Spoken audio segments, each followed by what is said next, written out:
Hey, Free Fromers, and welcome to the Allergy and Free From Show chat Ep.8 with me, Ben Corbett. We have a blogger special this week with two of the top names in their field here to chat all things free from.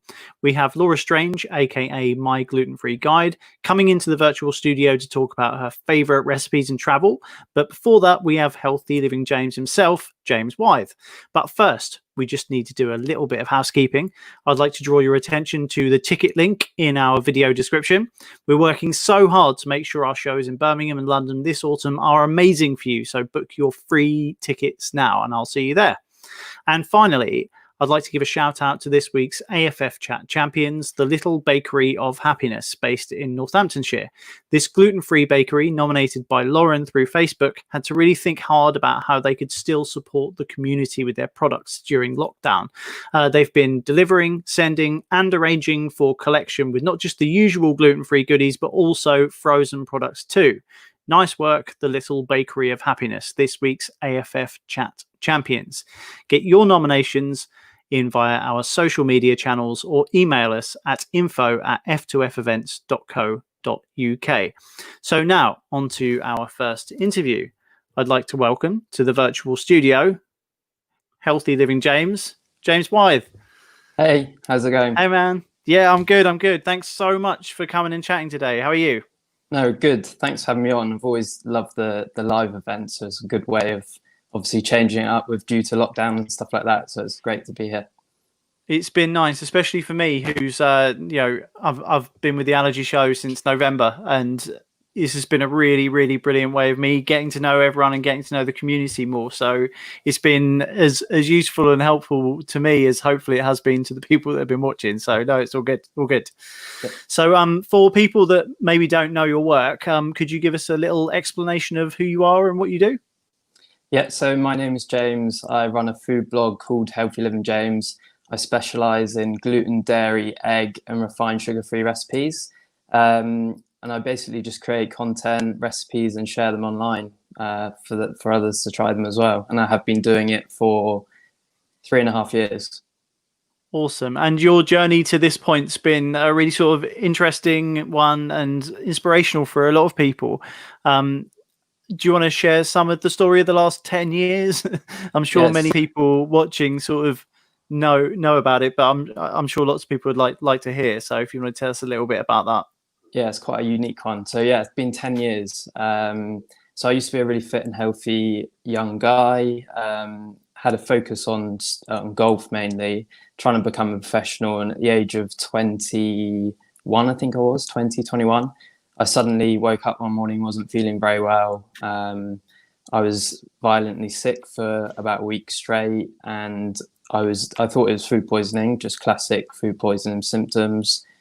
And I just didn't get better. I sort of kept pushing myself because I was at a high level in sport. I always pushed myself to be better and get better. So I wouldn't sort of accept that I wasn't doing well, if you know what I mean. So I just kept pushing myself. Went on holiday with my parents, came home and completely crashed. I had to be carried into doctor's surgery by my dad. And I could only get out the word ambulance. That was all I could, because I wasn't able to really talk at this time. I couldn't stand up. I wasn't eating. I was in a bad way. So they rushed me in for a suspected brain tumor. I was kept in for 2 weeks, had every test you could imagine. Everything was fine.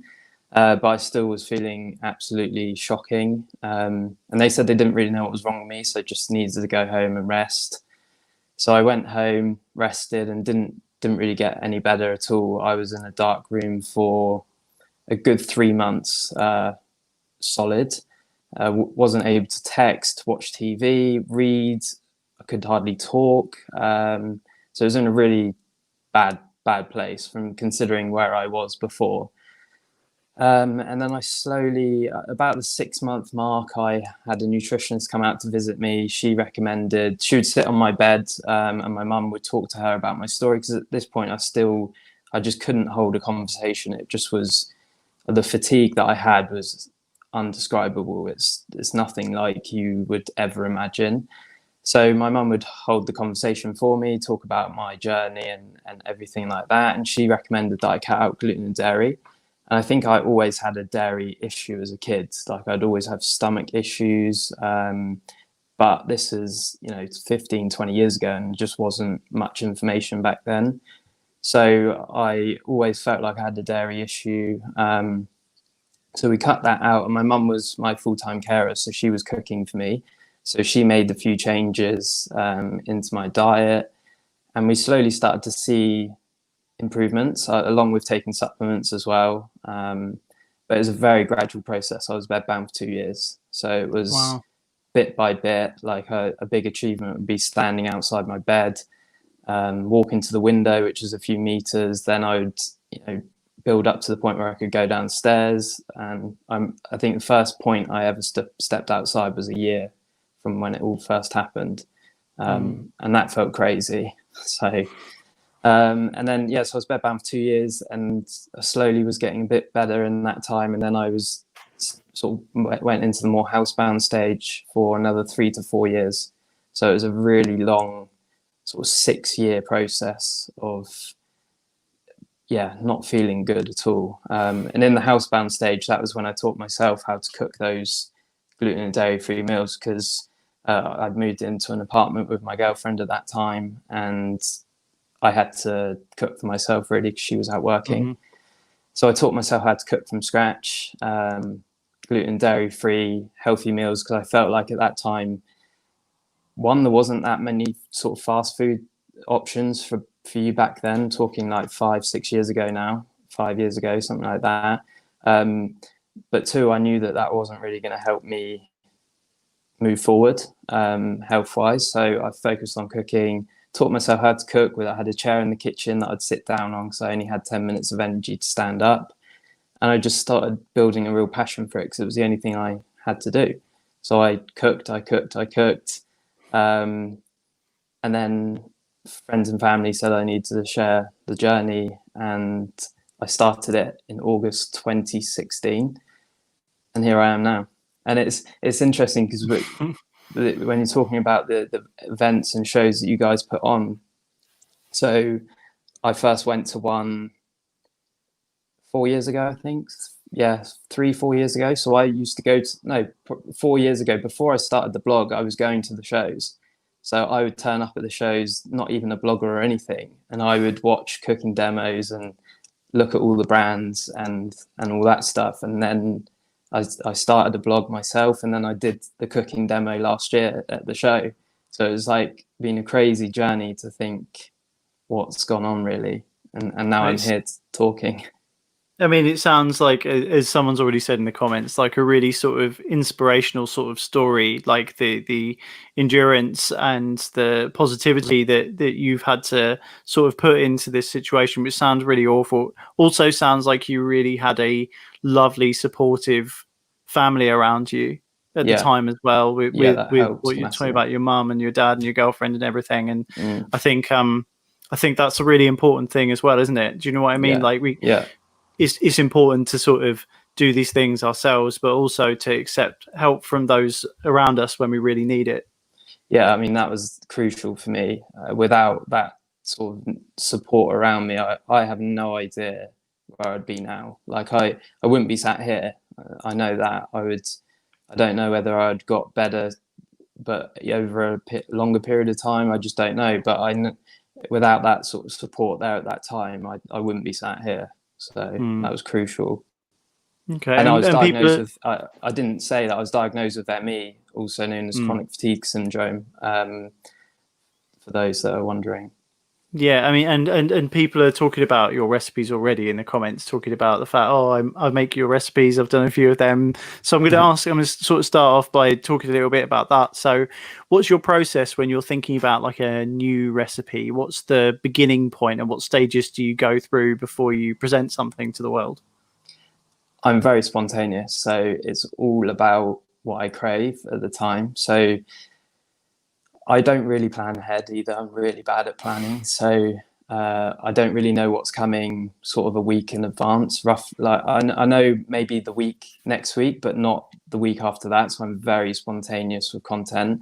And then I'm also very fussy about it being tested and making sure that it works. That's always something I've really wanted as being a key part of my recipes is that if you make one and you follow it, it will work. Like it will, and you're most likely going to love it as well. So that's always been a real key thing for me. So for that, I have to test anywhere between 2 to 5 times, and we're talking within like a 10-day time frame as well. So can get pretty hectic to get all the content done in that time and shoot it, and all of that stuff, test it, buy the ingredients. Is a lot more behind the scenes than people probably think that goes on. It's not a case of cook something, take a photo, and whack it on Instagram.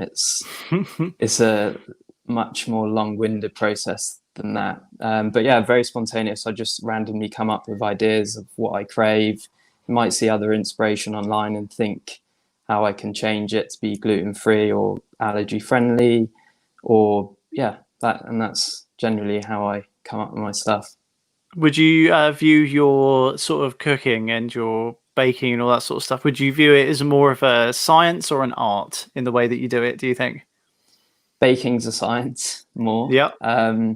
I'd say my strongest point is dinners, because that's how I sort of, when I was in the house band stage, that's what I cooked the most of. So I was cooking lots of curries, stews, all that type of stuff, like comforting food that would sort of feed 4 or 6 people that I could freeze down and have on another evening. So I've been doing that type of food for a long, long time, and starting to understand flavors that go together really well. And then desserts, I started doing more when I started the blog, because everyone loves desserts and they're really, really popular. And I'd say even now, probably the desserts are some of my most popular content, even though it's not where I'd say I'm strongest. But they've been doing really well as well. So, I mean, you've got a huge following on social media, like, and you can just see from the comments that it's sort of blowing up here right now. Everyone wants to tell you how much they love particular things. We've got Sarah saying that her daughter cooked your coconut and lentil dal for dinner today for her birthday. So it must be really rewarding to hear stuff like that. Yeah, it's the best. I always say on my stories, it's the absolute best part of all of it is seeing someone share something on, say, Instagram stories, tagging you in a recipe. I think that's the most rewarding thing out of all of what I do, is seeing someone make it and enjoy it. That's definitely the best thing. I love that. You hear quite a lot of people that are involved in Instagram and blogs and stuff like that talk about the idea that it takes them a while to figure out where to draw the line in terms of keeping their life separate from what they share online. Do you find that you've managed to balance that the way you'd like? Has there ever been a moment where you feel like it's gone one way or the other, or because it's specifically food, are you able to keep it quite separate? Yeah, it's quite a tricky question. Social media has always been a strange one for me. So when I was younger and people would tag me in video in my location in Facebook, when that was a thing years ago, I would hate it. So I've always been quite a private, like, shy person. And then obviously all that had to change with going into blogging. That was one of my concerns, was how I had to then put myself out there and do like these type of things, like lives, doing cooking demos. They were like my number one fear, is doing cooking demos. And I've done about 5 or 6 of them now. So I'm a very shy person. So it's been a strange journey with sort of how to learn how to share. But I'm pretty open. I would say I don't share absolutely everything that goes on, but I do share quite a bit. I don't feel like I separate my lives at all from it. But you haven't been in a situation where someone said, "Can you stop taking photos of your food and just eat it, please?" No. Good. That's good. Then it sounds like you've probably got the balance about right. Then, yeah. Yeah. No, it's been a good, fun journey. I mean, I'm obviously still learning all through it as well, like how to interact with people, what people enjoy on stories. I think stories has become a real popular place, more so than the feed. I think people just like seeing a little bit more realness on stories. So that, and obviously stories have not been around that long, probably 2.5 years. So they're still quite new compared to sort of feed posts and stuff like that. So yeah, I'd only just say I'm confident on camera now, and that's taken, good 2.5 years practice. But I still I talked about it the other day. It still takes me 15-20 takes to do a 15-second video sometimes, because I'm just I think stupid. that's normal, right? Yeah, because you just get like fussy about things, and it's actually quite hard to be on camera and film yourself and watch yourself do it. Yeah, I can't even watch these back. I have to edit them afterwards. I don't like hearing my voice. So you start to think about every little thing that you're doing. It can be torturous editing yourself, can't it? Yeah, you get really critical about everything that you're saying, what you look like. Yeah, so but it's fun. I'm enjoying it. I'm getting better. You're also plant-based, is that right? Not fully. I eat fish. Obviously, the dairy and egg are gone due to being sensitive to them. So I eat fish probably a couple times a month. I don't eat meat. I gave up meat probably 18 months ago now, something like that. So Was that a health motivation to do that? So Louisa doesn't eat. So Louisa, my wife, doesn't eat meat anymore due to her endometriosis. So she found that it really helped her to cut that out. So I wasn't cooking it at home anymore. And then I was only ever having it when I went out to restaurants. And I always felt like with meat and fish, I think it's really important to buy like the best quality, reduce the amount and buy the best quality you can. And that I wasn't really sticking to that, because I was going out and eating at restaurants, and I'd have like a burger or something, and I had no idea where that meat was coming from. So then I was like, well, I'm kind of going against what I think. So I just thought, I cut it out, and I don't really miss it. So I'm as close to sort of plant-based as you can be without being vegan, I would say, and stuff like that. So a lot of the recipes are plant-based, but I really try and keep it open so that people can add chicken or fish into curries that I make, that like the base is plant-based a lot of the time, and I allow people or give people the option to add in what they want as well, because I think that's really important. Okay, cool. And we've actually got your ebook, which is free, right? Yeah, that one is. Yeah, I've got. So I'm going to pop that one up here so we can have a little look at it. I've got a free ebook and a paid one. This is the free one that I put together recently. So that's 15 of my fan favorite recipes that I've created over the last 3.5 years. And yeah, I put it together just so that people would have a one-stop place for the most tried and tested and highest rated recipes I've ever done. What would you say is the most popular one in this ebook? The breakfast banana bars have gone viral on Pinterest, so that's probably the most sort of viral recipe that's gone, because they're so quick and easy to make, great for sort of breakfast or snacking on. Apart from that, on like maybe the blog side, the most popular would probably be I've got a list here. There's so many really popular ones in there. Peanut butter granola is really, really popular. Banana bread has probably been made the most, I would say, out of the whole lot. So that's down in the desserts. So there's 3 sections: breakfast, dinners, and then desserts. And then my most favorite out of all of that is the lasagna. That's the one that I make probably the most. And if I ever have guests around or family, I always make them that. So that's a vegan and gluten-free lasagna, and it always shocks people when they have it. So I make that quite a lot. That sounds amazing. I'm a big fan of lasagna, so I'll definitely check that out, undoubtedly. Yeah, that's cool. Really popular. Where can people find this ebook? Is this on your blog to download or something? Yeah, you just head to healthylivingjames.co.uk, and it's in the newsletter section at the top. Cool. And you just put your first name and email address in there, and you'll get that sent to you. And so I create new recipes on the blog every week, and those get emailed out to that email list first before they go on social media. So they're sort of like an exclusive place for people as well. Awesome. Okay, well, I'm just going to finish off with you by jumping on the question train. So every week, our previous guest leaves a question for the one that's coming up. So we had Charles Burns on last week, and he gave us quite a philosophical question that you might not necessarily be able to answer in less than 3,000 words. But he said, how do you define being healthy? I think my view has changed a lot over the last 3.5 years of starting the blog. Like at the start, I thought it was all about being really sort of picky around food and like eating certain things and like health, like superfoods and all of this type of stuff.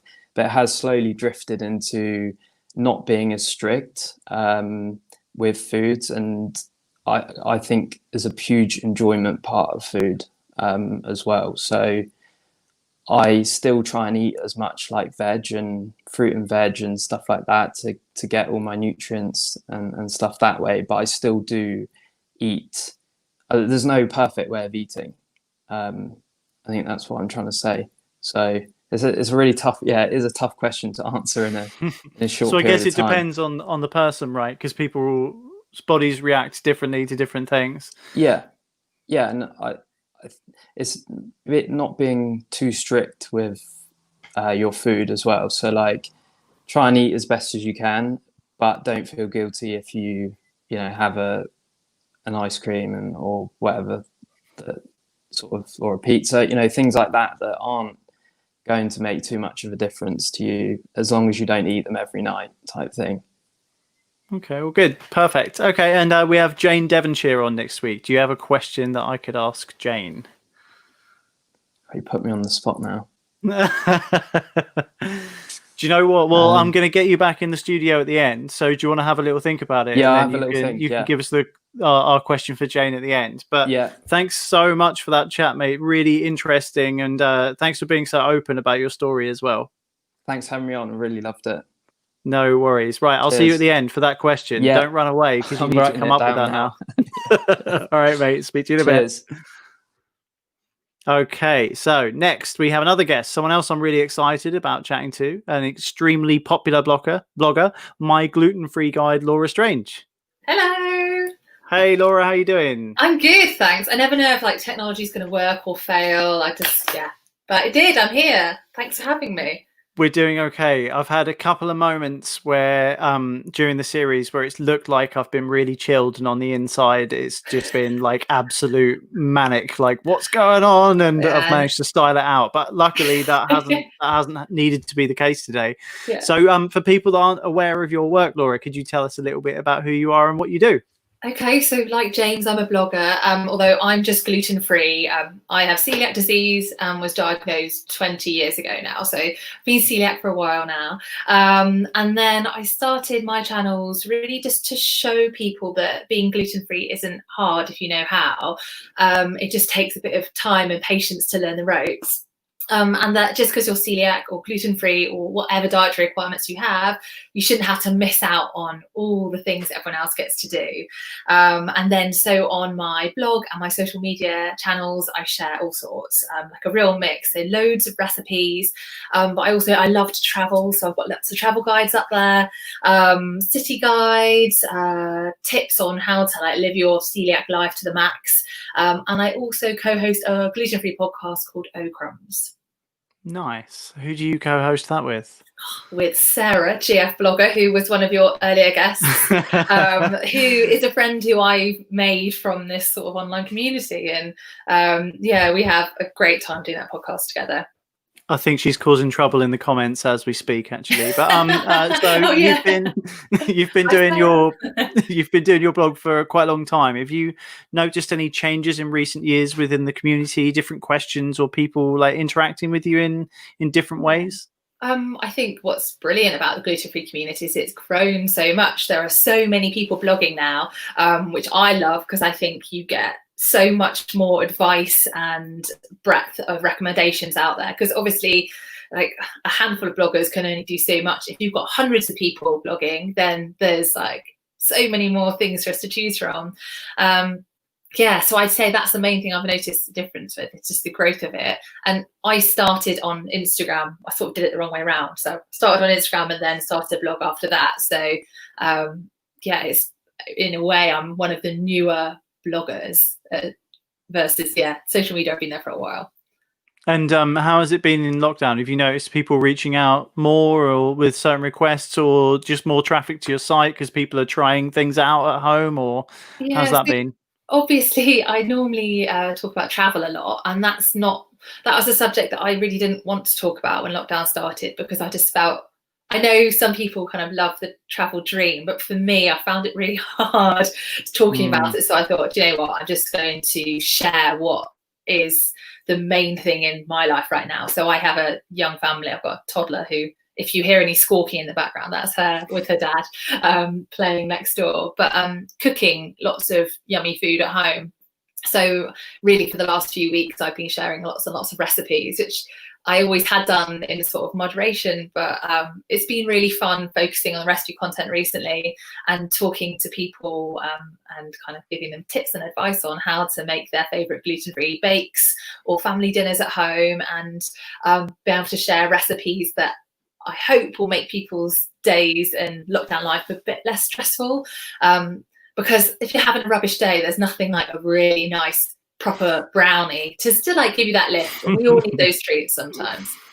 And how many pounds has everyone supposedly put on during lockdown? There's like this thing going around. Honestly, I was like, oh, that's the last thing we should be focusing on. I think it's absolutely, like we should be allowed to treat ourselves. So I agree, absolutely. And so a bit of a random question. If you could visit newly diagnosed Laura in a time machine, what piece of advice would you give her about the journey she's about to go on? I'd say don't let it make you feel overwhelmed. I think when you first get diagnosed, it can feel like, well, it's a ton of bricks. It's kind of crashed down on your head. I remember not knowing what the word gluten was, let alone the celiac disease or this entire lifestyle change that I was going to have to make. It is a learning curve, and it definitely gets easier with experience. Like the more years that you are gluten-free, or you kind of get to grips with it, it's learning the ropes. So that would be my main piece of advice. Like, it does get easier, and now there's so much wonderful information online. I know a lot of people, for example, struggle to get a dietitian appointment quite promptly after their celiac diagnosis. Obviously, that's like really important to eventually have that like meeting with the NHS that get that proper top level advice. But in the meantime, you can educate yourself with some of the resources online. So please don't feel completely lost.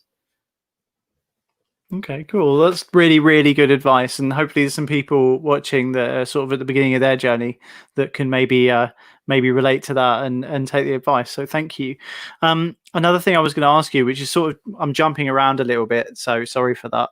You mentioned that you'd been doing quite a lot of cooking and stuff during lockdown when you've been at home. What's your number one thing that you're enjoying eating at home and making at home at the moment? Well, so we have quite a lot of variety, just because I love trying new dishes. And so I'd say every week we make flatbread at home. I've got a really easy recipe on my blog, which is like 4 ingredients, and you can vary them. So sometimes we put some like pesto cheese in them. Sometimes we'll make them as naan bread. Sometimes just having like a Mediterranean one or a plain flatbread. And they're great. Like, they're super quick to make. Like, you don't need any yeast. It's just yogurt, flour, baking powder. Are there 3 or 4 ingredients? My brain's broken. It's on my blog. Yeah, I did something similar the other day. Actually, I made some. I made some tortillas.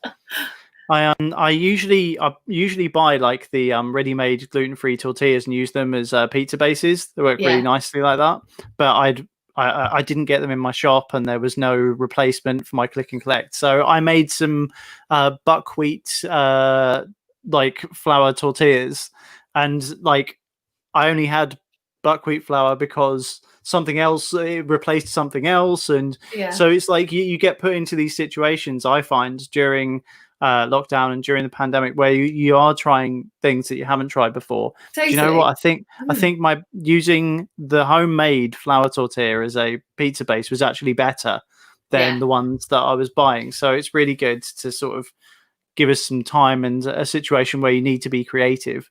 Yeah, I think lots of us have been forced into being creative. Like when there was the great gluten-free flour shortage of 2020. Learning to bake with rice flour. Like I don't think I would have ever been pushed out of that pre-made blend comfort zone if I hadn't just completely run out and had loads of rice flour in my cupboard. And it turned out that's brilliant for baking cakes. So I wouldn't have known that before.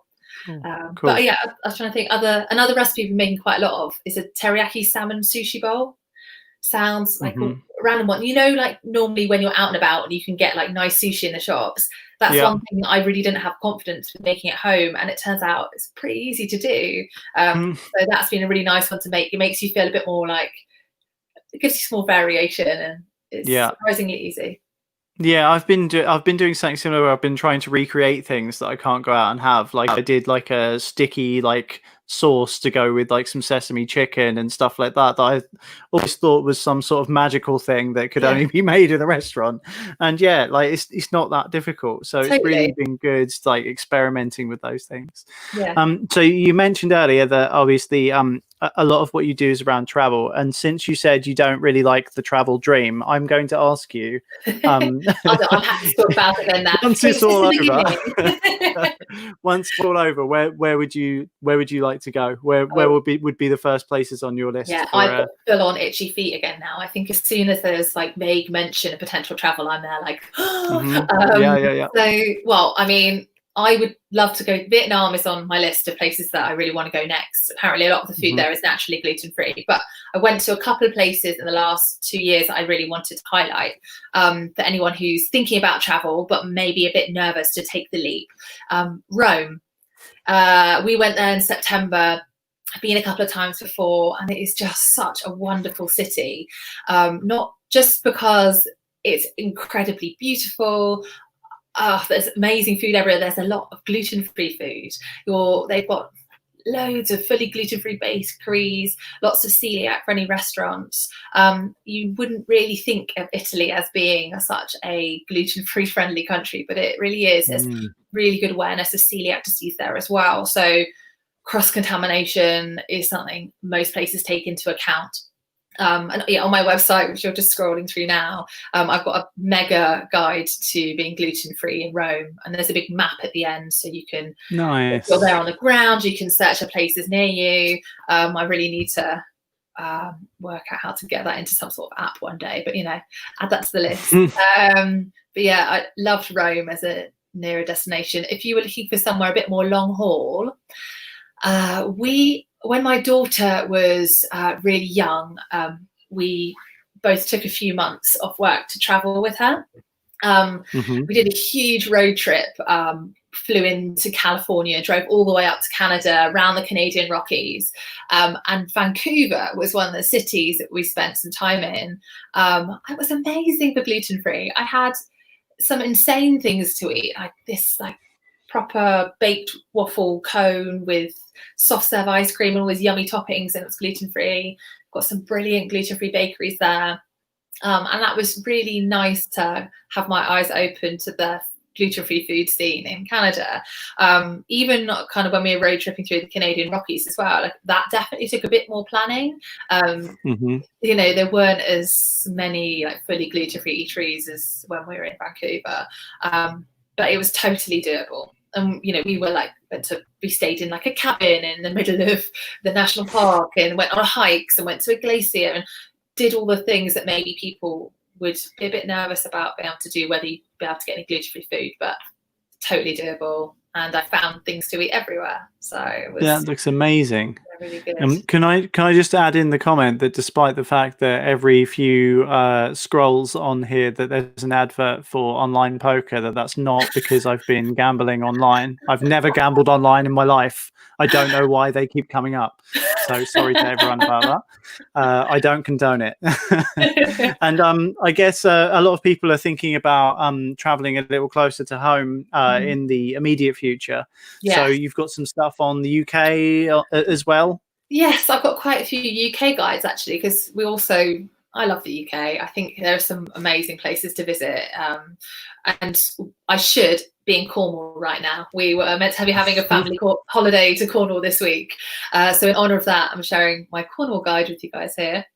It covers towns across the whole county, really. It's a really place to start if you are thinking about going on holiday in the UK this year. Like, I've got a few other regions as well, like Devon and New Forest. But I've always eaten really well in Cornwall. There's some brilliant things to discover. Like, you can find gluten-free pasties, cream teas, fish and chips, like everything that you would want and that you'd associate with Cornwall. There are gluten-free options of everything. It's just knowing where to look. So I'd say with all of my guides, always treat them as a start point. Like, obviously after lockdown, I'm going to have to review all the information because sadly some businesses might not have survived it all, but hopefully they have. And but this should save everyone having to do a lot of research before they go, because it's really time consuming doing the research before you travel. And I guess if anyone's looking specifically for fish and chips, your blog is the place to go for that, right? Oh yeah, I did that mega. Well, just because, sometimes you just want that convenience of knowing where the nearest gluten-free fish and chips are. Maybe that's just me. But also knowing whether they're celiac friendly. So I did that. It took me ages, but I also had lots of really helpful input from local people. So people would message me saying, "Oh, actually, Chippy down my road does gluten-free fish and chips, and they have measures in place to prevent cross-contamination." So I put it all together in a big guide, and that's got a map on it as well. So help everyone be well fed. No, it looks so cool. So just to let people know, that looks amazing. I'm really hungry. It's not helping me looking at all this food. You should have had a snack before this. I know. But so if people want to find your blog and stuff, where can they look? Okay, so my blog is www.mygfguide.com. And on Instagram and Pinterest and Facebook, I'm at my gluten-free guide, and on Twitter, I can't remember what my handle is, but I'm pretty quiet on there. So follow me elsewhere. Okay, cool, brilliant. Right, so thank you so much. Another really useful chat. Lots of good advice. Pointed us into the direction of some really good resources as well. So thank you for that. We're going to drop James back in now. I said it so that he would be warned. I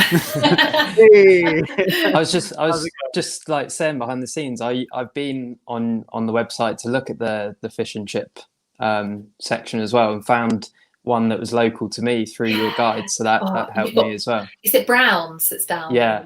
So I had the best scampi. I'm sorry, it's prawn. I know you eat some prawns sometimes. So I eat fish. Their scampi was amazing. It was probably the best one I've ever had. Yeah, I've been to Brown's a few times now, just because of the guide, so it's good. Oh, yay, that's nice to hear. There you go. It's working. There it is in practice. Yeah. So, James, if you got a question for Jane for next week? Yeah, something that I'm interested in for the future as well. What was the hardest thing about writing or being part of a published recipe book? Okay, interesting. Good. Okay, cool. Good question. Absolutely. See, I knew you had a good one up your sleeve. Well, I obviously would love to write one myself in the future, so it's good to hear someone that's actually been through writing a recipe book. So, okay, awesome. Okay, well, thank you both so much for giving up your time to come in and chat, telling us about your lives and your stories and your blogs and everything. So, thank you so much to both of you. Oh, thanks for having me. Thanks. Thank you. No worries. Okay, so just to wrap things off, just wanted to say that we are coming towards the end of Series 1, but don't worry, we're going to be back with Series 2 after a few weeks. But what it does mean is that next week will be our big finale as we invite Masterchef winner Jane Devonshire to the virtual studio for a chat, followed by an actual live puppet show with the Allergy Guy, Kyle Dine. So get the whole family around your computer or device for that one. It is not to be missed. In the meantime, get your questions in for Jane and your submissions for the AFF Chat Champions to info@f2fevents.co.uk, or simply submit them on our social media channels. Tickets for our shows in London and Birmingham this autumn are, of course, free. So click the link in the video description and register for yours today. But all I need to say now is until next week, stay safe, free from us. Cheers, guys. Bye-bye. Bye. Bye.